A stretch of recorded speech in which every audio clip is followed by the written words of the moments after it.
सो electrostatic potential energy में field conservative इसलिए पढ़ रहे हैं and net work done due to this field in a loop is 0। अच्छा, ये ध्यान रखना, इलेक्ट्रिक फील्ड बोलना और इलेक्ट्रोस्टैटिक फील्ड बोलना भी थोड़ा सा डिफरेंस होता है। इलेक्ट्रिक फील्ड और भी कारणों से बन सकता है।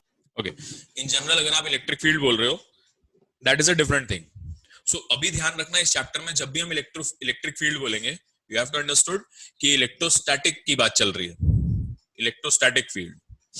सो net work done in a loop is 0। और क्या होता था, net work done between 2 points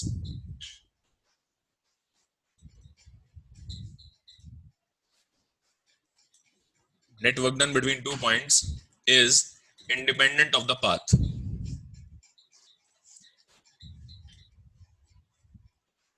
तो किसी भी इलेक्ट्रिक फील्ड के अंदर, मान लीजिए इलेक्ट्रिक फील्ड लाइंस है ये, आप एक पॉइंट से उठ के इस पॉइंट पर गए हो चार्ज को लेकर, तो जो वर्क डन आपको करना पड़ेगा इसके कॉरस्पॉन्डिंग, या फिर फील्ड ने जो वर्क डन किया, अच्छा मोर स्पेसिफिकली फील्ड ने जो वर्क डन किया, एक्सटर्नल फोर्स ने जो वर्क डन किया वो ऑब्वियसली और भी फैक्टर्स पे डिपेंड करेगा, बट जो फील्ड ने वर्क डन किया है that will be independent of the path. चाहे आप इस डायरेक्शन में जाओ ऐसे, चाहे सीधे निकल जाओ, चाहे इधर से घूमते हुए जाओ आराम से, इट डोंट मैटर।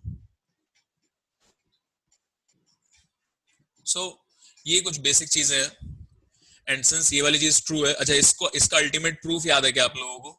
अगर मैं आपको इलेक्ट्रिक फील्ड दे दूं कुछ इस टाइप की, sum function of x I cap सब function of y j cap, या फिर कोई जरूरी नहीं है कि ये वाला x का ही फंक्शन होगा, ये y और z का भी हो सकता है। So let me write it again. So electric field आपको जैसा दिया हुआ है, sum function of x y z I cap, फिर से sum function of x y z j cap and x y z k cap. बेटा सबको आवाज क्लियर है मेरी? Yes sir. ठीक है, कुछ भी अगर बीच में ये कुछ इश्यू चल रहा है आजकल, बीच हो जाती है खराब हो तो तुरंत बता देना। ओके, सो ये भी एक फंक्शन होगा अलग से x y z का इनटू i कैप। तो इस टाइप की इलेक्ट्रिक फील्ड दी है आपको, इसको देखकर कैसे पता लगेगा मुझे कि ये कंजर्वेटिव फील्ड है या नहीं है? तो पार्शियल डेरिवेटिव कर देंगे। पार्शियल डेरिवेटिव कर देंगे, फिर क्या होगा? सर वो कंजर्वेटिव फील्ड निकालने के लिए एक फोर्स कंजर्वेटिव निकालने के लिए मेथड आपने बोला था। हाँ वही तो मैंने बोला, वही तो मैं पूछ रहा हूँ, क्या बोला था याद है? तो पार्शियल डेरिवेटिव करके ऐड करके जीरो इक्वेट कर देंगे। ओके चलो ठीक है, मैं थोड़ा थोड़ा तो याद है, बट एक्चुअली कर्ल की कहानी थी, उसको वापस से पढ़ना, मैंने सबको लिखवाया हुआ है, वो अपने नोट्स में जाना वापस से। वर्क एनर्जी पावर में पढ़ा था हमने कि how to find from a function, अगर एक फंक्शन ऐसे दिया हुआ है तो एकदम एक ही झटके में कैसे पता लगेगा हमें कि ये फील्ड कंजर्वेटिव है या नहीं।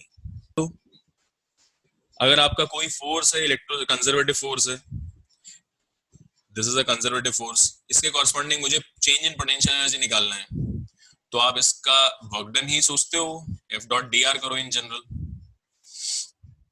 इसका इंटीग्रेशन करोगे किसी दो पॉइंट्स के बीच में from A to B, let's say इसके आगे नेगेटिव लगाओगे, that will be the change in potential energy from A to B. क्या ये डेफिनेशन याद है? ये प्योर मैथमेटिकल डेफिनेशन है इसकी। बोलो बेटा, कोई प्रॉब्लम है इसमें? So potential change in potential energy is defined as negative of the work done by a conservative force। हमने इस तरीके से पहले सोच लिया था कि हाँ चलो ऐसे इसके डेफिनेशन रखेंगे, उसकी भी रीजनिंग जो है सब आपको गिवन है।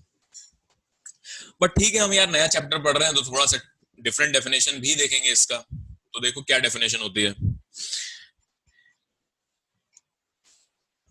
इलेक्ट्रोस्टैटिक पोटेंशियल एनर्जी, ठीक है, electrostatic potential energy of a particle or system/system is defined as the amount of work done in bringing that particle slash system हमेशा रहेगा, हमेशा सिस्टम के लिए भी होती है क्योंकि फ्रॉम इंफिनिटी, और इंफिनिटी तो एक पार्टिकल के लिए बात करूंगा मैं, इंफिनिटी एक पार्टिकल को मैं इंफिनिटी से कहीं लेके आ रहा हूं। दूसरा अगर सिस्टम है तो इनफाइनाइट सेपरेशन, जितने भी पार्टिकल्स है उसके अंदर सभी इनफाइनाइट सेपरेशन पे थे। सो इनफाइनाइट सेपरेशन, हालांकि मैं इसको एक जगह इंफिनिटी भी बोल सकता हूं, अंडरस्टूड हो जाएगा, बट ठीक है। For system, it will be infinite separation between all the particles to a given position. Again, position will be for particle, and अगर system की बात करूंगा तो कोई configuration होगी इसकी। Configuration means relative positions. So this is how we define electrostatic potential energy. ये work done कौन से फोर्स का है? इलेक्ट्रिक फील्ड का, मतलब जो दूसरा चार्ज। अगर इलेक्ट्रिक फील्ड होता तो नेगेटिव लगाना पड़ेगा, ध्यान से समझ लो ये बात। मतलब external work, external. Correct. So this is the work done due to external, इसको मैं लिख देता हूं अलग से, here work done is due to external agent. अगर मैंने नेगेटिव नहीं लगाया तो एक्सटर्नल एजेंट है, नेगेटिव लगाया तो वही इलेक्ट्रिक फील्ड है।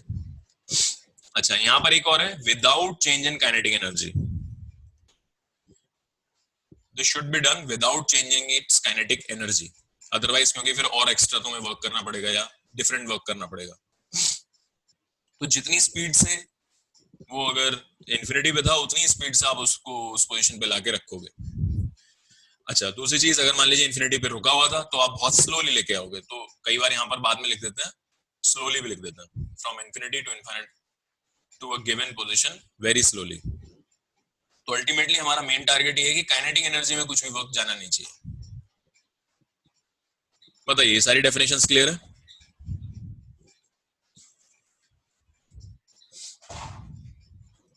तो ये तो हो गया आपका इलेक्ट्रिक फील्ड वाला डेफिनेशन। एक्सटर्नल वाले के लिए अगर मुझे लिखना है तो delta U A B will be integration from A to B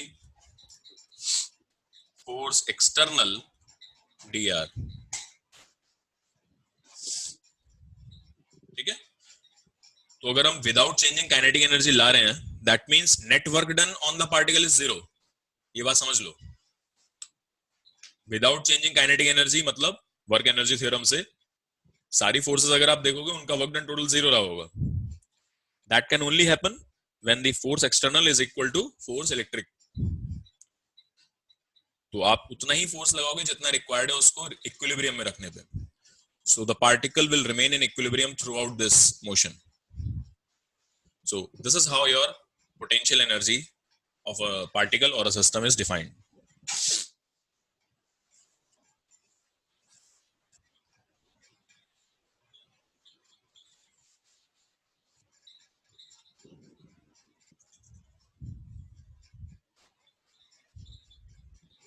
फिर इसमें अलग अलग एग्जाम्पल देखते हैं।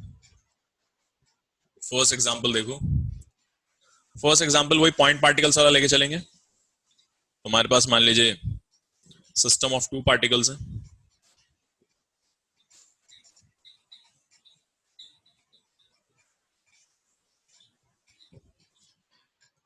अच्छा, इसमें फर्दर और भी हम सब डिवीजन कर सकते हैं पोटेंशियल एनर्जी में। पोटेंशियल एनर्जी भी, इलेक्ट्रोस्टैटिक पोटेंशियल एनर्जी भी दो तरीके से डिफाइन करी जा सकती है। दो तरीके से डिफाइन मतलब, जैसे आपके पास मान लीजिए एक पॉइंट पार्टिकल है, दूसरा पॉइंट पार्टिकल है, जो भी हम यहाँ पढ़ रहे हैं। सो जब तक ये दोनों इंटरैक्ट नहीं करेंगे कोई पोटेंशियल एनर्जी नहीं बनेगी। ये वाली बात समझो, मतलब कि जब तक एक दूसरे पे फोर्स नहीं लगाएंगे, इंटरैक्शन नहीं होगा, तब तक कोई एनर्जी भी नहीं आएगी। तो इसीलिए इस वाले टाइप की एनर्जी को इंटरैक्शन एनर्जी भी बोला जाता है। वहीं अगर मान लीजिए मेरे पास एक ही बॉडी है, इस पर ही चार्ज डिस्ट्रीब्यूटेड है, दूसरी बॉडी नहीं है, दूसरा कुछ नहीं है, और सिर्फ अकेला ही है, तो इसकी भी एक पोटेंशियल एनर्जी होगी। इसमें भी आप ये मान सकते हो कि सारा का सारा चार्ज पहले इनफाइनाइट सेपरेशन पे था और फिर आपने इसको यहां पर इकट्ठा किया है। But since this is a one body, इसकी पोटेंशियल एनर्जी बोला जाएगा सेल्फ एनर्जी। इसकी पोटेंशियल एनर्जी को क्या बोलेंगे? Self energy. तो ये भी एक डिफरेंट टाइप की, मतलब डिफरेंट नहीं, मतलब डेफिनेशन वाइज तो सेम है, बट क्लासिफिकेशन करने के लिए हमने इसको एक डिफरेंट नाम दिया है, सेल्फ एनर्जी। दो पार्टिकल्स के बीच में होगी तो इंटरैक्शन एनर्जी। तो अभी हम जो है बेसिकली पहले पढ़ेंगे इंटरैक्शन एनर्जी, पहले हम पढ़ने वाले हैं इंटरैक्शन वाला। So we have system of two particles. एक सर पार्टिकल ये पकड़ लो। हाँ बोलो। सर वो सेल्फ एनर्जी थोड़ा और एक बार समझेंगे क्या है? अरे एक ही बॉडी है ना यहाँ पर, जी सर। एक ही बॉडी है, उसी पर चार्ज है बहुत सारा, डिस्ट्रीब्यूटेड है सारे में। तो ये भी बहुत छोटे छोटे charge, continuous charge distribution type का मान लो ये। तो ये भी बहुत सारे छोटे छोटे डीक्यू डीक्यू चार्ज से मिलकर बना हुआ है। इसको भी यहाँ पर रखने के लिए you will require some energy, it will have some energy. अगर आपने इसको फ्री छोड़ दिया तो सारा का सारा चार्ज एक दूसरे से दूर भागने की कोशिश करेगा। तो it has some energy, it can do some work. वो एनर्जी का डेफिनेशन क्या होगा कि ये छोटे छोटे जितने भी चार्जेस थे पहले इनफाइनाइट सेपरेशन पे थे, they were all at the infinite separation, and from there you are bringing them to this confined position. तो आपको वर्क करना पड़ेगा, है ना, सब रिपेल कर रहे होंगे एक दूसरे को। तो उस वर्क डन को हम सेल्फ पोटेंशियल एनर्जी के फॉर्म में पढ़ते हैं। जी सर। तो ये हमारा नेक्स्ट पार्ट होगा, बट अभी आपको ये क्लासिफिकेशन पता होना चाहिए डिफरेंस क्या है। दो अलग अलग चार्जेस अगर कंसिडर करोगे आप, मतलब दो अलग अलग सिस्टम है कुछ, मतलब ये अलग सिस्टम है, ये अलग सिस्टम है, अलग बॉडीज हैं, तो इनके बीच की एनर्जी को इंटरेक्शन बोल देंगे। और अगर एक ही बॉडी है, आप उसको एक ही चीज मान के चल रहे हो पूरा, तो that will B it's self energy.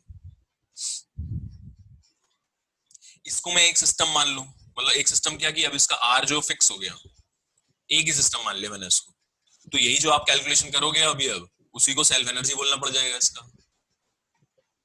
ठीक है, तो इट डिपेंड्स अपॉन कि आप सिस्टम क्या मान रहे हो अपना। And most of the cases में सिस्टम बहुत ही अच्छे से डिफाइंड होता है। इसको जनरली हम दो अलग अलग पार्टिकल के फॉर्म में पढ़ेंगे, ऐसे होगा तो इसको हम अलग अलग नहीं पढ़ेंगे, इसको तो एक ही सिस्टम मानते हुए तो सेल्फ एनर्जी डायरेक्टली डिफाइंड। ठीक है, डोंट वरी, अभी और डिटेल में जाएंगे बाद में। तो बताओ भाई, इसका बताइए क्या डिराइव करना आता है आप लोगों को? बहुत सिंपल सा डेरिवेशन है, पहले भी कर चुके हैं हम, ग्रेविटेशन में किया था, सेम वही। सो वर्क डन आप लिखोगे कि भाई वो इंटीग्रेशन वर्क डन होगा, छोटा सा वर्क डन का इंटीग्रेशन है, और ये इंटीग्रेशन आपका हो जाएगा f डॉट dx। अगर मैंने माइनस नहीं लगाया तो यहाँ पर एक्सटर्नल लेना पड़ेगा मुझे,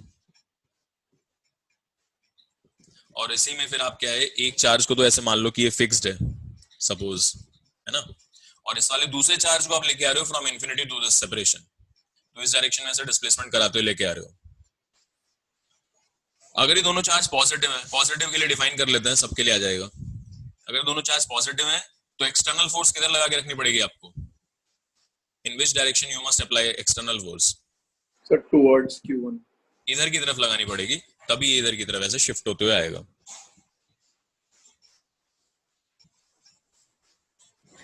अब ठीक है, आपका जो आर वेक्टर होगा वो तो इस डायरेक्शन में होगा। सर टुवर्ड्स q1 क्यों समझ में नहीं आया? अच्छा, इलेक्ट्रोस्टैटिक फोर्स किस डायरेक्शन में होगी? दोनों पॉजिटिव चार्ज हैं, ऐसे अवे होगी रिपल्शन। दोनों के वे होगी ना? हाँ दोनों पे होगी, बट इसको हमने बोला, इसको फिक्स किया हमने अभी। अच्छा ठीक, हाँ फिर समझ में आया, ठीक है सर। तो एक्सटर्नल फोर्स इस डायरेक्शन में होगी, और धीरे धीरे लेके आ रहे हो तो ऑब्वियसली एक्सटर्नल फोर्स का magnitude of external force will be, magnitude of external force कितना हो जाएगा भाई बताओ? सेम ही रहेगा, k q1 q2 upon r square, magnitude तो ये रहेगा। लेकिन मुझे जरा सोच के ये बताओ, अगर मैं r इसको ऐसे बोल रहा हूं और ये इस डायरेक्शन में फोर्स पॉजिटिव फोर्स मतलब इस डायरेक्शन में, तो एक्सटर्नल फोर्स तो नेगेटिव हो जाएगा खुद में, एक्सटर्नल फोर्स इज नेगेटिव। अगर एक्सटर्नल फोर्स नेगेटिव है और आपका आर जो है आप इस डायरेक्शन में मेजर कर रहे हो, तो अल्टीमेटली मुझे ये बताओ, जब मैं डी डब्ल्यू लिखूंगा तो डी डब्ल्यू में साइन क्या रखेंगे हम? पॉजिटिव रखेंगे। डी डब्ल्यू का जो अल्टीमेटली साइन है दैट शुड कम पॉजिटिव, लेकिन वो देखो पॉजिटिव किस वजह से आ रहा है, ध्यान से देखना बेटा ये चीज। आई विल राइट के Q1 Q2 by R square multiplied by छोटा सा डिस्प्लेसमेंट। इसका डिस्प्लेसमेंट किस डायरेक्शन में हुआ है बेटा? इस डायरेक्शन में हुआ है, which is towards the decreasing R, इधर की तरफ हुआ है ना, तो डिक्रीजिंग आर की डायरेक्शन में हुआ है। तो अगर मैं अभी जस्ट यहां पर डॉट प्रोडक्ट तो बाद में ये इसको डी आर वेक्टर लिख दिया मैंने, तो ये वाला जो डी आर है ये अपने आप में ही नेगेटिव है, खुद ही नेगेटिव है। जब आप इसको आर डॉट आर वेक्टर या फिर आर कैप के साथ डॉट करोगे इसका और इसका, तो ये जिस डायरेक्शन में है ये उसके ऑपोजिट है, तो आपको एक माइनस खुद से लगाना पड़ेगा। अल्टीमेटली समझो, इसको समझ लो बेटा, बहुत इंपॉर्टेंट है ये। इसका पूरा मैग्नीट्यूड देखोगे पॉजिटिव रहेगा 100%, नो डाउट। क्यों? क्योंकि आप जिस डायरेक्शन में फोर्स लगा रहे हो एक्सटर्नल, उसी डायरेक्शन में डिस्प्लेसमेंट भी हो रहा है। लेकिन आपने आर जो डिफाइन किया होगा वो यहां से किया हुआ है, क्योंकि डिस्प्लेसमेंट तो इसका हो रहा है, तो आप किसी एक ओरिजिन से इसका डिस्प्लेसमेंट मेजर कर रहे हो, तो R is continuously decreasing.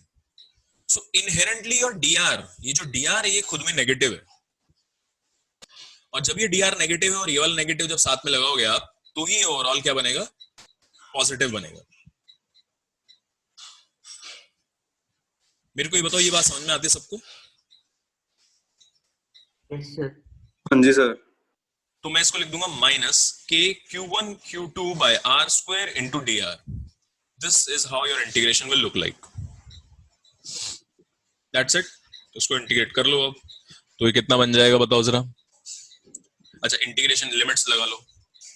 Limits बोलो भाई, क्या कहां से कहां तक होगी?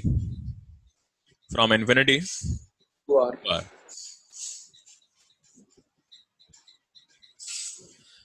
ठीक है, तो अब वो आ गया ना ये के Q1 Q2, डायरेक्ट लिख दो,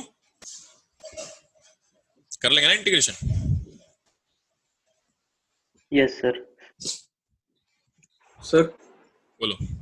सर एक नेगेटिव तो आया, डीआर वेक्टर जो कम रहा है उसका नेगेटिव आया, और एक आया फोर्स जो ऑपोजिट डायरेक्शन में लग रहा है उसका नेगेटिव। नहीं नहीं नहीं नहीं नहीं नहीं, देखो एक चीज समझनी है आपको अच्छे से। Ultimately this must B positive, इसको हाँ जी समझो। जी अच्छा, सर।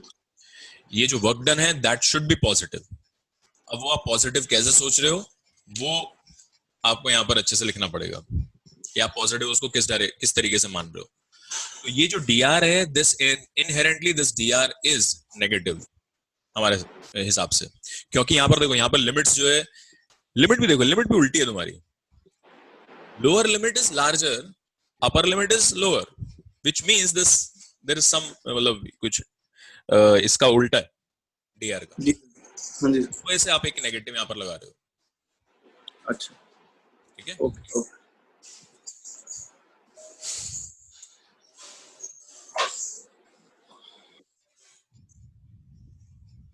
सर सर अगर मैं इलेक्ट्रोस्टैटिक फोर्स लेता, मतलब एफ एक्सटर्नल नहीं लेके इलेक्ट्रोस्टैटिक फोर्स का वर्क डन निकालता, तो उधर तो पॉजिटिव लेना पड़ता, मतलब माइनस Q1 Q2 बाई नहीं लेके। फिर यही माइनस लगाता मैं, हाँ ठीक। यही माइनस लगाता हूँ, ठीक है। और फिर मुझे ये वाला चीज पॉजिटिव लेनी पड़ती, ये पॉजिटिव आता, फिर तो सब चीज उल्टी हो जाती है, वो तो बस एक माइनस एक्स्ट्रा आता उसमें। नाउ योर डेल्टा, अच्छा अब u at infinity is taken to be 0. Why? क्यों लिया हमने ऐसा u at infinity 0? रेफरेंस। हाँ,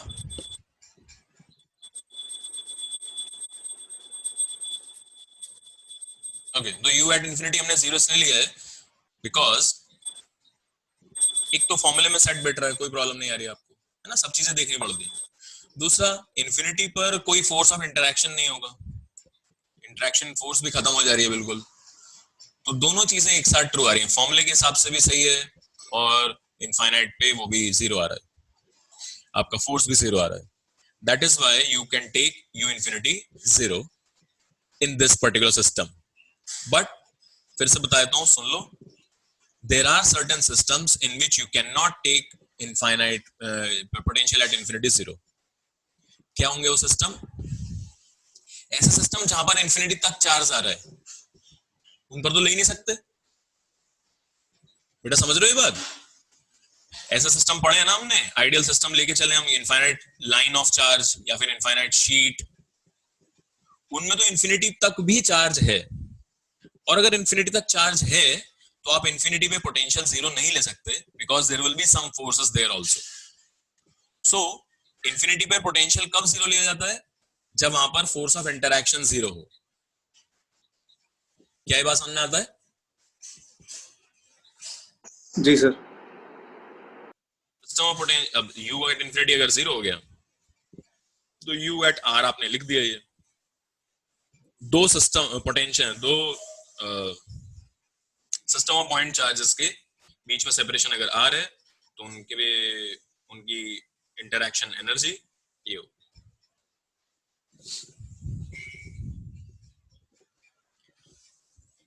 ठीक है, क्योंकि यहाँ पर dw भी, आप इसको भी अगर मान लो du करके लिखते हो तो इन्फिनिटी और यहाँ पर कुछ u आएगा, सो u माइनस u इन्फिनिटी है, तो u infinity is zero. That is why this is how it is looking. Alright, अब जो है आपके पास पहले तो इसी के ऊपर बहुत सारे क्वेश्चन होते हैं, बाकी चीजों में बाद में जाएंगे। कुछ एग्जांपल्स देखिए। सिस्टम ऑफ, मान लीजिए ज्यादा चार्जेस है, system of more than 2 point charges. Example के लिए देखो, आपके पास 3, 4 या 5 कितने भी हैं, इन जनरली देख रहे हैं। सो Q1, Q2, Q3, Q4, Q5, Q6 कितने भी हो जाए, तो इस सिस्टम की टोटल इलेक्ट्रोस्टैटिक पोटेंशियल एनर्जी लिखने का तरीका क्या होगा? तो यहां पर आप वही करोगे कि यार ये वाला जो चार्ज है इसके साथ भी इंटरेक्ट कर रहा है, इसके साथ भी कर रहा है, इसके साथ भी कर रहा है, इसके साथ भी और इसके साथ भी। फिर ये वाला चार्ज अगेन बाकी पांचों के साथ कर रहा है, ये वाला चार्ज भी सबके साथ कर रहा है। तो ऐसे करते करते अगर आप देखोगे तो टोटल एनर्जी आ जाएगी। सो इसको लिखने के दो तरीके हैं। पहला तरीका तो ये है कि आपने एक पेयर का, किसी भी एक पेयर का, यानी कि आपने ith चार्ज लिया और jth चार्ज लिया, उनके बीच का डिस्टेंस लिया। सो this is the potential energy of a pair, एक पेयर का एनर्जी है। अब इन सभी को मुझे ऐड करना है, तो I की वैल्यू भी 1 to n जाएगी और J की वैल्यू भी 1 to n जाएगी। I and J both equal to n, यहां तक लेके जाना है, n नंबर ऑफ चार्जेस है। बट ध्यान दो, I और J बराबर नहीं होने चाहिए, so I is not equal to J, ये कंडीशन है। I और J यानी कि बराबर नहीं होने चाहिए, मतलब सेम चार्ज हो जाएगा वरना। तो इस तरीके से आप इसकी पोटेंशियल एनर्जी लिख सकते हो। बट सोच के देखो, इसमें एक प्रॉब्लम है, I की वैल्यू भी 1 to 6 जा रही है, J की वैल्यू भी 1 to 6 जा रही है। तो एक बार जब I की वैल्यू 1 है, हो सकता है J की वैल्यू 3 रही हो, वापस से एक ऐसा कभी जरूर होगा दैट I की वैल्यू 3 है और J की वैल्यू 1 हो गई। दैट मीन्स इस टाइप से करने पर एक पेयर 2 बार काउंट होगा हमेशा। ये वाली बात समझ में आती है सबको? That you will be counting each pair twice if you are adding like this. तो इसलिए आप हाफ लगा देंगे यहां पर, and this will be the potential energy of the system. देखने में लंबा है बट एक्चुअली यूज करते वक्त कुछ भी नहीं है। सो जब आप इसको सभी को ऐड कर रहे हो, तो जब आप इस तरीके से लिखोगे, I की वैल्यू 1 से लेकर n तक जा रही है, J की वैल्यू भी 1 से लेकर n तक जा रही है। I and J should not be equal, otherwise ये दोनों चार्जेस सेम हो जाएंगे। उसके ऊपर से जब आप इस तरीके से समेशन करोगे, each pair will be counted twice.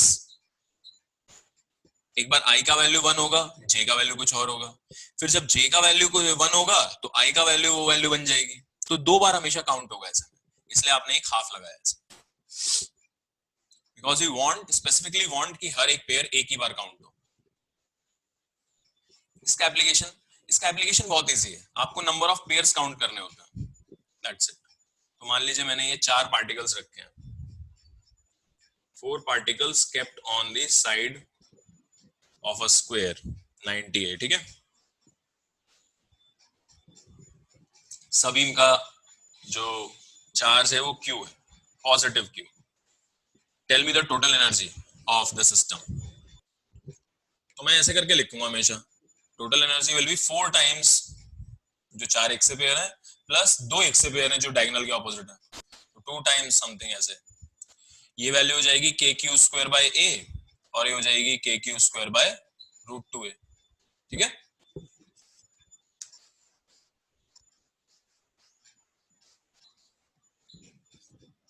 तो हमेशा आपका काम यहां पर ये रहेगा to count the pairs.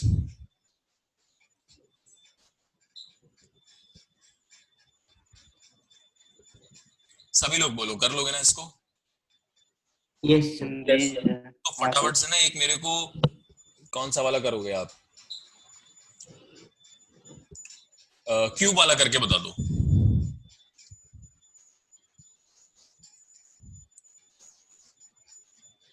Cube पे हर एक कॉर्नर पर there is a charge, cube वाला करिए सब लोग।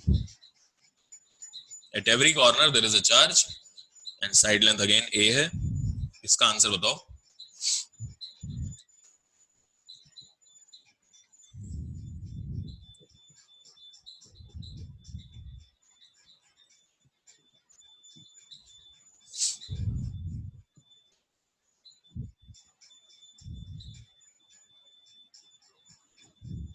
क्या? हाँ, 28 है तो उनको कैसे डिस्टिंग्विश करोगे अलग अलग?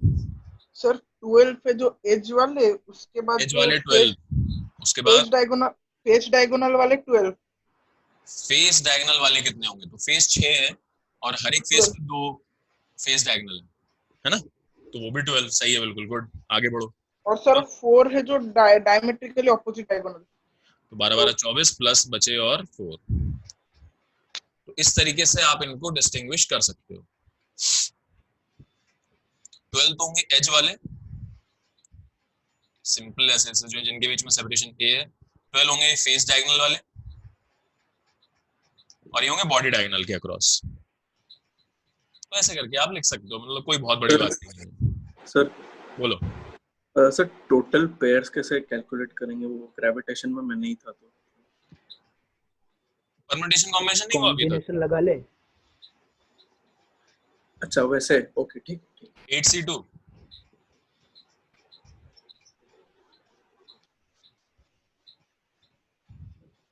वगैरह कैसे निकाले जाए? तो देखिए क्या है, एक चार्ज यहाँ पर फिक्स रखा हुआ था, capital Q, this is a fix charge.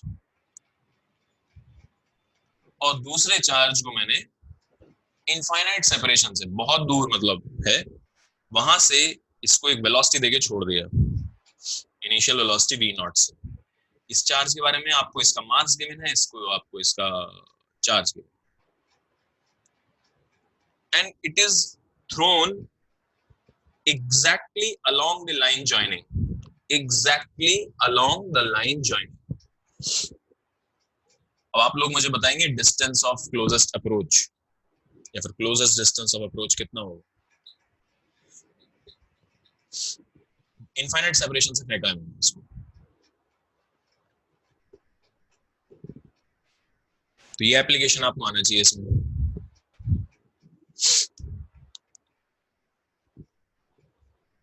Application किस चीज का चल रहा है यहाँ पर? वर्क एनर्जी थ्योरम सोच सकते हो आप, और कंजर्वेशन ऑफ एनर्जी, दोनों ही आप इसमें लगा सकते हो, जिसमें भी कंफर्टेबल है वो लगाएंगे।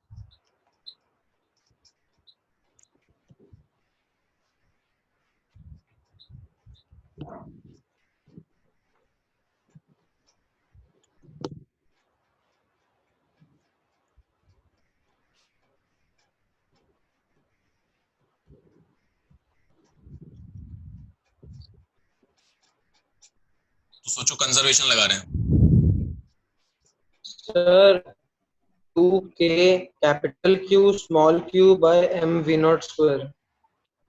सही है, एकदम सही, गुड, सही है बिल्कुल। तो यार ये क्या करोगे आप, कंजर्वेशन लगा सकते हो यहाँ पर, है ना, क्योंकि देखो there is no external force when it was coming in this direction, कोई एक्सटर्नल फोर्स है ही नहीं, इस वाले चार्ज पे है, इस वाले पे नहीं। इस वाले चार्ज पर एक्सटर्नल फोर्स दिखाई देती है आपको, क्यों है, बोलो, एक्सटर्नल फोर्स होगी ना फिक्स रखने के लिए, यस सर। जी सर। लेकिन क्या वो एक्सटर्नल फोर्स कोई वर्क करेगी, नहीं सर। नहीं नहीं सर। करेक्ट, ठीक है।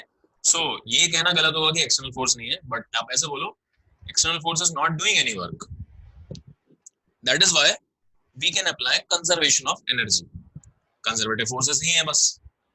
अब इसमें भी ये नहीं सोचना है आपको कि यार वेलोसिटी दी है तो कुछ तो फोर्स लगाया होगा, हमने वेलोसिटी दे दी और फिर छोड़ दिया, उसके बाद फोर्स लगानी छोड़ दिया, एक एनर्जी दे दी देन इसको अपने हाल पे छोड़ दिया बिल्कुल। तो ठीक है, an initial potential energy of the system, infinite separation पे तो कितने लोग हैं, 0। Initial kinetic energy of the system, एक ही चार्ज के पास है kinetic energy. Final potential energy of the system, ये डिपेंड करेगा क्लोजेस्ट डिस्टेंस ऑफ अप्रोच पे, मान लो r0 तक पहुंचता है, ये वहां रुकता है जाकर, यहाँ आके ये स्टेशनरी हो गया ये वाला चार्ज, तो ये हो जाएगा k q capital Q by r0। And final kinetic energy of the system by definition of closest approach must be 0। Closest approach की डेफिनेशन यहाँ पर यही बनेगी कि जब रुक जाएगा तो ही क्लोजेस्ट अप्रोच आएगा। कर लेंगे यहां से,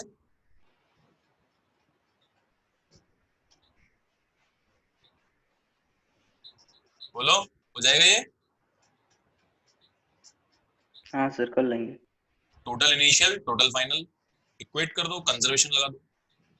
सर बस अगर वर्क एनर्जी थ्योरम लिखते तो वो हाँ। जो यू फाइनल होता तो वही मतलब वर्क डन हो जाता, तो work done equal to half m v square वैसे। Work done equal to, generally you try applying conservation, but ठीक है if you want to be, and work done will be equal to k final minus k initial, ठीक है। अब सोचना होगा ये work done कौन सी फोर्स का होगा यहाँ पर, ये बताओ, इलेक्ट्रोस्टैटिक एक्सटर्नल। इलेक्ट्रोस्टैटिक का होगा, वेरी गुड। तो इलेक्ट्रोस्टैटिक फोर्स लग रही थी इस डायरेक्शन और आप गए इधर की तरफ, सो इलेक्ट्रोस्टैटिक फोर्स ने नेगेटिव वर्क किया है, that is why the kinetic energy is decreasing.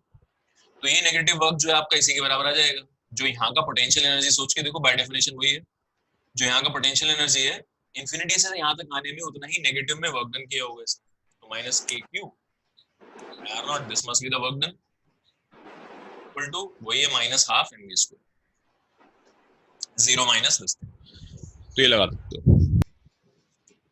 ये चार्ज भी फिक्स नहीं है, इसका मास दिया हुआ है कैपिटल M, और दूसरा चार्ज इनफाइनाइट सेपरेशन से ही आ रहा है, अभी स्मॉल है और स्मॉल है।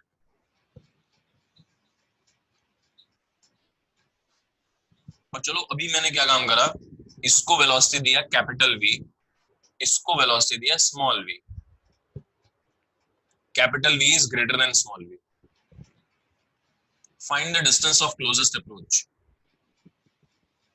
ठीक है, v not capital V not small v not, ये इनिशियल है, and these velocities are along the line joint, sir same direction में वेलोसिटी, same direction,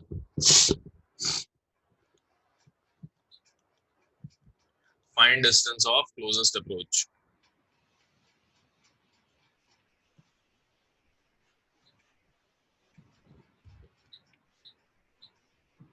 अरे ये सब बंद करो यार, इस चैट में फालतू बातें नहीं, बंद करो सबको, इनफ।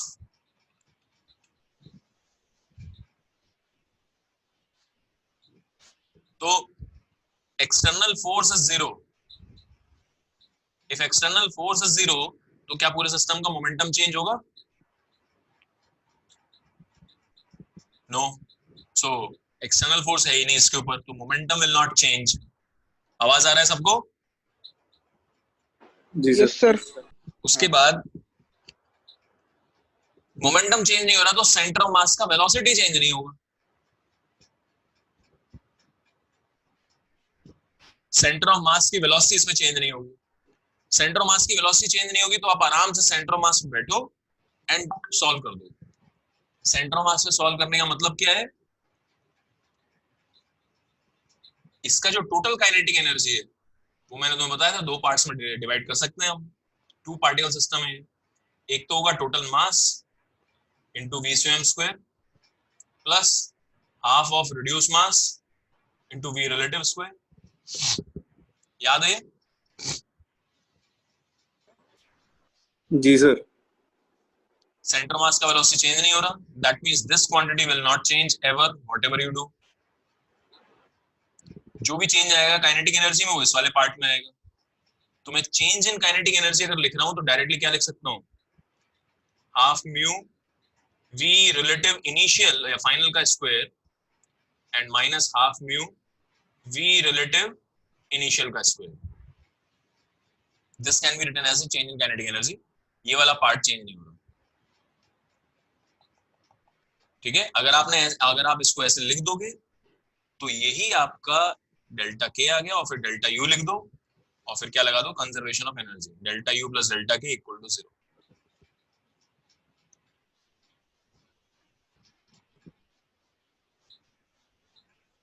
तो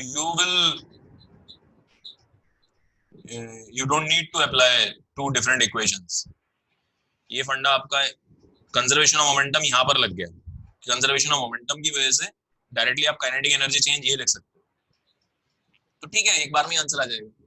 डेल्टा यू का वैल्यू कितना है? अच्छा, मैंने तुम्हें इनिशियल डिस्टेंस नहीं दिया, इनिशियल डिस्टेंस देना पड़ेगा ना। सो इनिशियल जो इनके बीच में सेपरेशन था दैट वाज आर नॉट, ये गिवन है। सो आप क्या लिखोगे इसमें, देखो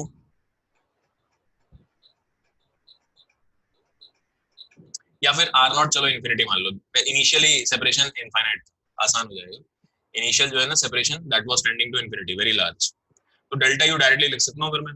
डेल्टा यू हो जाएगा फाइनल माइनस इनिशियल। फाइनल होगा Q Q upon R minimum, ये जो भी आर मिनिमम है वो, माइनस इनिशियल वैल्यू कितनी ले लेंगे, 0। अब मुझे बताओ वी इनिशियल रिलेटिव कितना है बेटा, how much is v initial relative, बोलिए। V minus v, capital v naught minus small v naught. और वी फाइनल रिलेटिव कितना है, 0। ये आपका, ये 0। This quantity is 0 because when minimum separation आएगा तो उनकी रिलेटिव वेलोसिटी 0 होगी। तो दैट्स इट, सीधे आंसर लिख दो। ये नेगेटिव आ गया, ये पॉजिटिव है, इन दोनों का सम 0 है। तो k q q by r minimum equals half capital M upon small m plus m into v naught minus v naught by square। जो भी इतना लंबा चौड़ा आपको करना पड़ रहा था वो सब एक बार में यहाँ पे काम होगा। लिख लो, यहाँ से v naught निकाल लो। हम फिक्स रखते हैं चार्ज को, charge is fixed, one of the charges is fixed. लेकिन दूसरा वाला जो चार्ज हमने फेंका है, बहुत दूर से फेंका है, but is not aligned, the velocity is not along the line joining. In fact ये जो आपका डिस्टेंस है ये गिवन है, line of velocity is separated by a perpendicular distance d। Line of velocity जो होगा वो दूसरे वाले चार्ज से d डिस्टेंस सेपरेटेड है, एंड इनिशियली फ्रॉम इन्फिनिटी आ रहा है, बहुत दूर से आ रहा है। ऐसे में how will you find the distance of closest approach. इसका मोशन अगर आप सोचो तो थोड़ा इस टाइप का हो जाएगा, ये कंटिन्यूअसली इसको पुश करते जा रहा है, पुश करते जा रहा है, तो ये ऐसे निकलेगा।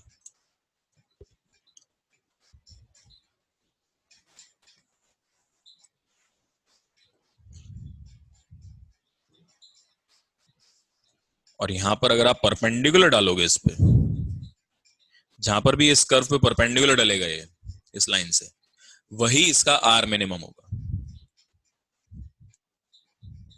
बताइए, एक तो आप एनर्जी तो लगेगी, एनर्जी कंजर्वेशन तो लगेगा ही, बट दो यहां पर अननोन है, आर मिनिमम, और यहां पर जब इसको क्रॉस करेगा कोई जीरो वेलोसिटी नहीं हुई है, और ना ही आप कुछ रिलेटिव वेलोसिटी के बारे में कुछ बोल सकते हो, है ना। जैसे इस वाले केस में जीरो हो गई थी वेलोसिटी यहां तक आते आते, इस वाले केस में रिलेटिव जीरो हो गई थी एटलीस्ट, तो कुछ तो हमें इंफॉर्मेशन पता लग गई थी। यहां क्या करोगे, यहां पर ना तो रिलेटिव जीरो हो रहा है, in fact relative along this line zero हो रहा है, बट उसका यूज कैसे करोगे आप?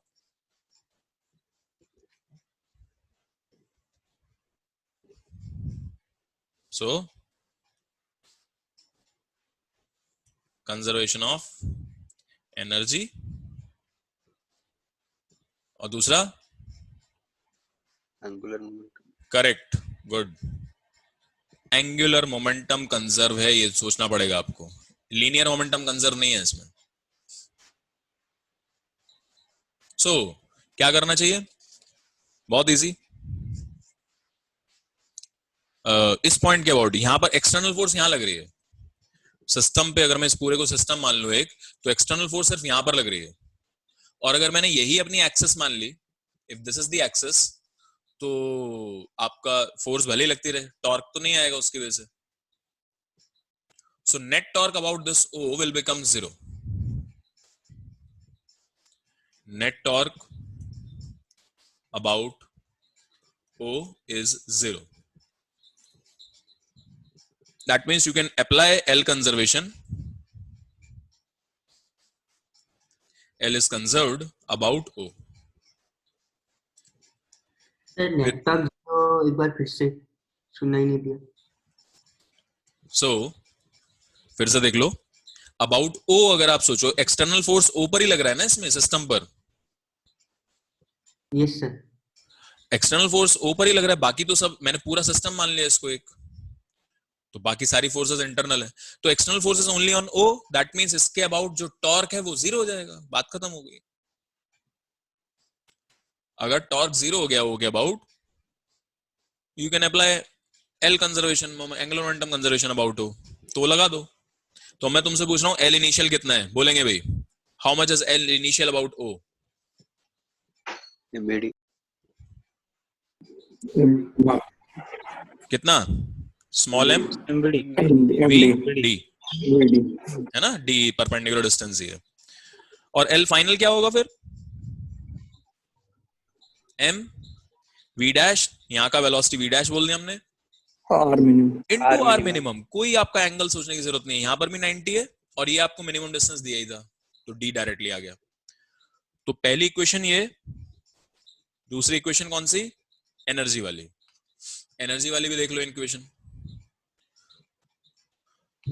सो चेंज इन काइनेटिक एनर्जी लिख रहे हैं पहले, फाइनल माइनस इनिशियल, तो final energy will be half m v dash square, ये फाइनल वेलोसिटी था, इनिशियल हो जाएगा half m v square. Kinetic energy सिर्फ इसी पार्टिकल के पास है, यहां का एनर्जी माइनस यहां का एनर्जी, और delta u, how much is delta u, tell me.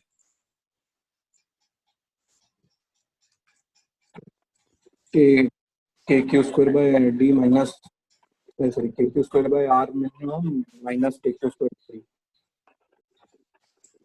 Yes. So delta U will be K capital Q small q by R minimum. ये फाइनल है, माइनस इनिशियल 0 है, दैट्स इट। आप चाहो तो यहां से क्या नाम है, हमें क्या चाहिए था, v डैश तो नहीं चाहिए हमें, r मिनिमम चाहिए, तो v डैश का वैल्यू निकालो और यहां पुट कर दो एंड सॉल्व। अगर कोई आपसे इसमें पूछे कि find the change in momentum, और या फिर find the impulse, net impulse due to the external force, यहां पर भी फिक्स्ड है, तो उसको कैसे करोगे? वहां पर आपको पहले ये इनिशियल मोमेंटम लिखना पड़ेगा, और फिर यहां पर फाइनली इस डायरेक्शन में फाइनल मोमेंटम लिखना पड़ेगा।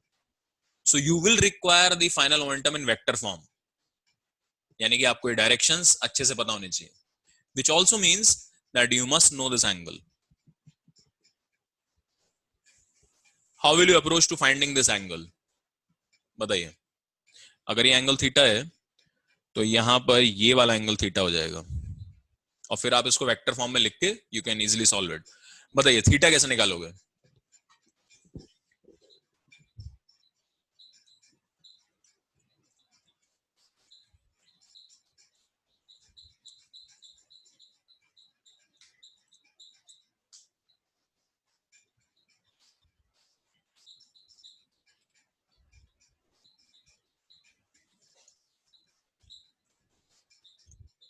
ओके, सर होमवर्क है, चलो होमवर्क, फाइंड एंगल थीटा।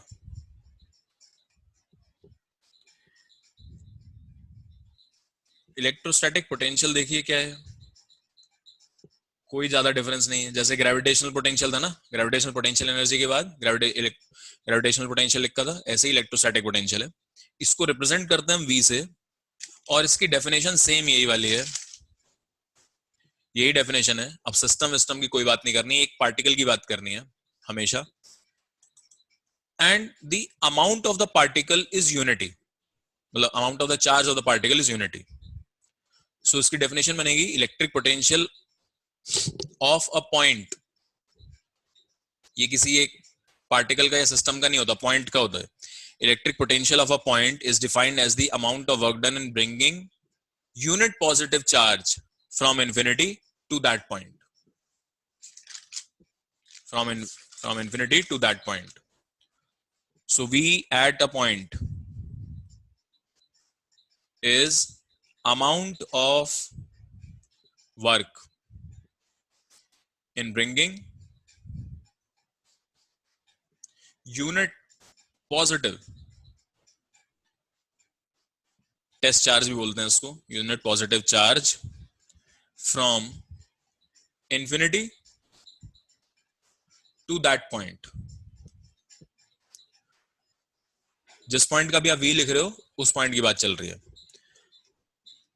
अब इसमें कैसा भी चार्ज डिस्ट्रीब्यूशन हो सकता है, कैसा भी हो, मतलब बहुत सारे पार्टिकल्स रखे हैं, एक ही पार्टिकल रखा है, मान लीजिए एक पार्टिकल रखा है और यहां पर आप इसकी वजह से इस पॉइंट पर पोटेंशियल निकालना चाहते हो। यहाँ कोई ध्यान दो, यहाँ पर पार्टिकल हो भी सकता है ना भी हो, इट डजंट मैटर। ये हम स्पेस में कोई भी एक पॉइंट ले लिया मैंने, वहां पर पोटेंशियल निकालना चाहते हैं। जस्ट लाइक इलेक्ट्रिक फील्ड, इस चार्ज का यहाँ पर इलेक्ट्रिक फील्ड होगा इररिस्पेक्टिव कि यहाँ पर कोई चार्ज रखा है दूसरा या नहीं रखा है। सो जिस तरीके से अपने चारों तरफ ये इलेक्ट्रिक फील्ड बनाता है, वैसे ही इलेक्ट्रिक पोटेंशियल भी बनाता है हर जगह। सिर्फ इस चार्ज का होना जरूरी है और वो पोटेंशियल एंड फील्ड इस चार्ज की बोली जाएंगी। सो आर डिस्टेंस पर मान लीजिए आपसे पॉइंट चार्ज की वजह से यहाँ पोटेंशियल पूछा है, तो स्मॉल क्यू चार्ज रख के देख लो एनर्जी कितनी होगी, कि capital Q small Q by R, and your electric potential is U divided by Q. This is how it is defined, potential energy per unit charge.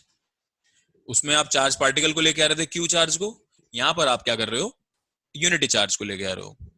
So you due two point charge will be के Q by are,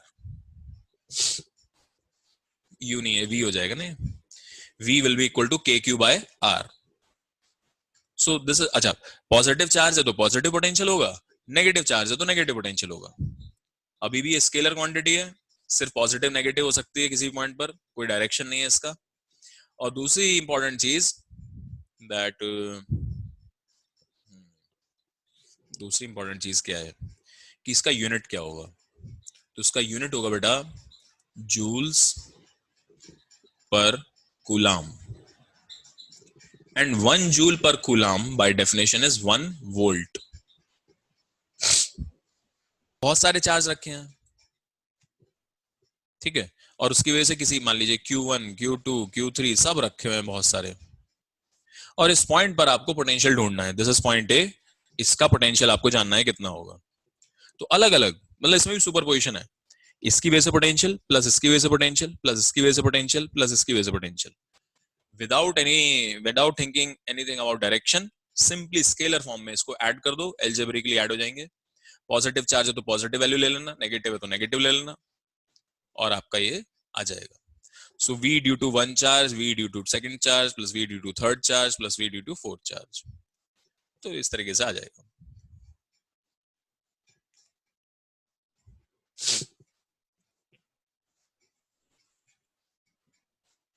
तो यहां तो कोई बहुत बड़ी बात नहीं है, ये इजी है। जैसे मैं आपको एक क्वेश्चन ऐसा पूछ सकता हूं इसमें कि let us say we have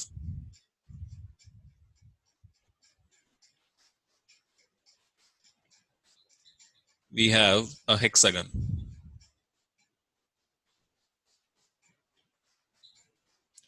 and I've kept 5 charges.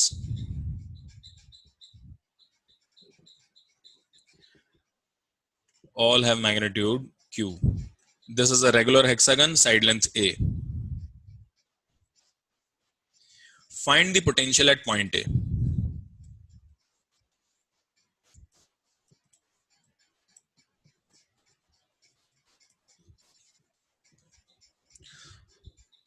ठीक है, तो फटाफट से पुरानी चीजें फटाफट याद करके बताओ। ये डिस्टेंस तो a है, ये भी a है। क्या आपको मालूम है ये वाला डिस्टेंस कितना होता है? 2a। गुड, ये वाला डिस्टेंस 2a होता है हेक्सागन, रेगुलर हेक्सागन में। क्या ये वाला याद है?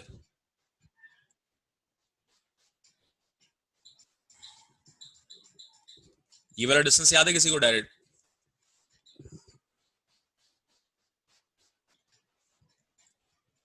करो बेटा, ये सब चीजें ना अब याद हो जानी चाहिए आपको। कुछ चीजें तो मतलब एकदम जो बहुत ही a/√2 नो, ये दोनों वेक्टर्स हैं, मान लो इन दोनों को ऐड कर रहे हो, इनके बीच में एंगल 60 हो जाएगा। सर √3 है। रूट हाँ गुड, √3 है। सो ये ए वेक्टर है, ये वेक्टर है, दो इक्वल वेक्टर्स हैं, ऐड करना है, एंगल उनके बीच में 60 है।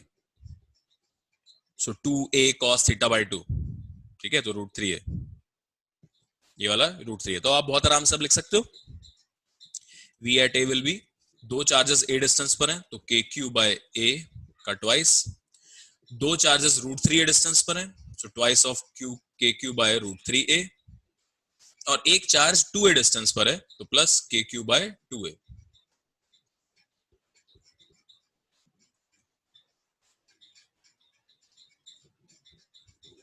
अब अगर मान लीजिए ये वाला चार्ज नेगेटिव होता तो ठीक है, यहां पर नेगेटिव लगाए थे, सब्ट्रैक्ट हो जाता है।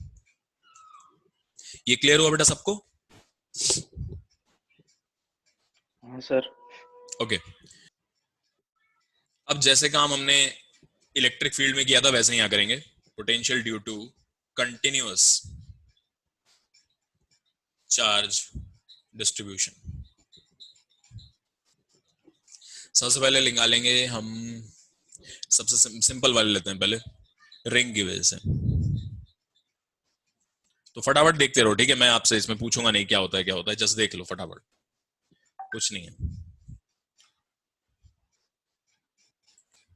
सो आपके पास ये एक रेडियस है, रिंग है, this is a ring of radius r, और इसमें चाहे चार्ज q है और at a distance small r आपसे पूछा है, बताइए कितना फील्ड पोटेंशियल होगा।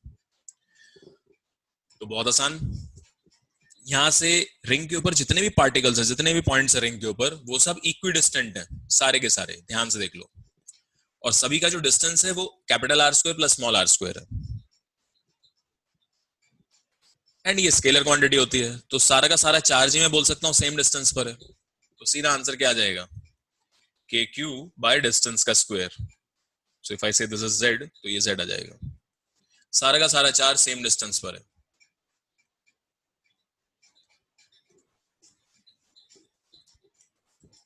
ये समझ में आया? यस सर, समझ में आया। अब यहीं पर सिंस एक एग्जांपल हमने देख लिया, एक और इंपॉर्टेंट रिलेशन आपको पता होना चाहिए, which is that electric field at any point is also defined as minus dv/dr। कहां से आया ये? Because force was minus du/dr। Work energy theorem में देखा था हमने, कंजर्वेटिव फोर्सेस के लिए आप ऐसे लिख सकते हो। तो दोनों में ही ये पर यूनिट चार्ज, अगर एनर्जी पर यूनिट चार्ज लोगे तो v बन जाएगा, फोर्स पर यूनिट चार्ज लोगे तो इलेक्ट्रिक फील्ड बन जाएगा। तो बड़ा ही इंपॉर्टेंट रिजल्ट है। अच्छा, इसको भी वेक्टर बनाने के लिए क्या करेंगे, मेरे को बताओ जरा, क्या ये आपको नोटेशन याद है? नेबुला। नेबुला। हाँ, इसका मतलब भी याद है, क्या होता था मतलब? कैसे लिखोगे इसको? माइनस dv/dx इंटू आई कैप माइनस dv/dy इंटू जे कैप माइनस dv/dz इंटू के कैप। सो आप जो है ना, जब आपको, पार्शियल डिफरेंशिएशन, हाँ बेटा पार्शियल ही है, पर मैं जनरली ऐसे सर वो शायद पार्शियल, हाँ पार्शियल है, पार्शियल है, ये पार्शियल है, तो ठीक है, पार्शियल है, ओके। ये लो पार्शियल है सब। ओके देन गुड, ये याद है तुम्हें अच्छे से। तो अभी क्या होगा ना, हमने इलेक्ट्रिक फील्ड जो सब निकाला था, इंटीग्रेशन लगाया था, डायरेक्शन देखना पड़ता था, बहुत सारी चीजें करनी पड़ती थी। अगर आप v एक बार लिख लो तो वहां से e निकालना बड़ा आसान हो जाता है। जैसे v लिखने में हमें यहाँ पर कोई प्रॉब्लम नहीं हुई, कुछ डायरेक्शन नहीं, कुछ नहीं। सीधा अगर आप इसको डिफरेंशिएट कर दोगे इस डायरेक्शन में, मतलब v जो इस डायरेक्शन में चेंज हो रहा है, आपको इलेक्ट्रिक फील्ड इस डायरेक्शन का मिल जाएगा।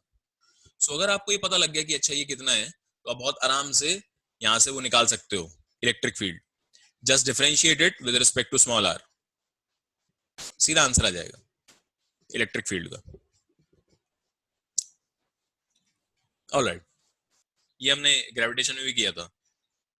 तो लेंथ l का रॉड है, इस पर कुछ चार्ज, मान लो चार्ज दिया हुआ है आपको, लेट से q, और इसी के अलोंग एक पॉइंट उठा लिया मैंने एट अ डिस्टेंस, क्या लेंगे, मान लो कुछ स्मॉल l ले लो, ये उठा लिया मैंने यहाँ पर, और आपसे पूछा जा रहा है यहाँ का पोटेंशियल बताओ। इनफैक्ट इलेक्ट्रिक फील्ड और पोटेंशियल दोनों ही पूछ सकता है। इस पर छोटा सा पार्टिकल, लिमिट्स क्या लगाओगे x की? L से L प्लस L। सही, बिल्कुल सही। L से यहां से शुरू हो रही है रॉड, यहां से L डिस्टेंस, x की लिमिट्स लगानी है, क्योंकि तो x की वैल्यू यहाँ पर L है और यहाँ पर L, capital L plus L है। तो यहां से v का वैल्यू आ जाता है, लिख देता हूं मैं बस, आप लोग कर लेना इसको, लॉग में आता है ln में। सो L plus small l over small l, कुछ इस टाइप का आ जाएगा।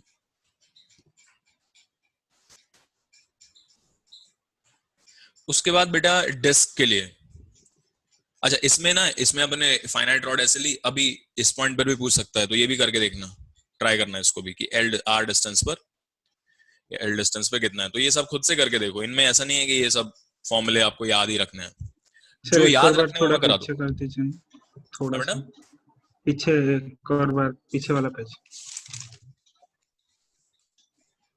ये तो फॉर्मूला लिख दिया मैंने, डिराइव कर लेना खुद से।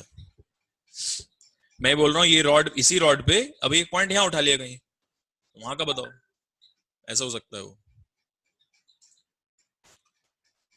ओके, फिर स्फीयर। सर डिस्क ना, रिंग तो हुआ। हाँ रिंग हो गया, डिस्क ठीक, डिस्क के लिए। फिर स्फीयर में हॉलो सॉलिड दोनों, और स्फीयर में सॉलिड का मतलब है नॉन कंडक्टर रहा होगा, है ना, तो यूनिफॉर्मली चार्ज डिस्ट्रीब्यूटेड है पूरे वॉल्यूम में, वो करना पूरा सॉलिड के लिए। और ये काफी इंटरेस्टिंग रिजल्ट आता है, अगर आपको ग्रेविटेशन में याद है तो काफी लंबा सा आता है, वो करना अच्छे से। फिर उसके बाद इनफाइनाइट वायर के लिए क्या कहानी रहती है पोटेंशियल लिखने की, इनफाइनाइट शीट के लिए क्या कहानी रहती है पोटेंशियल लिखने की, ये सब आपको पता होने चाहिए। तो ये आप सबका होमवर्क है, ये करके लेके आना। नेक्स्ट क्लास कल हम और आगे बढ़ेंगे इसमें पोटेंशियल में।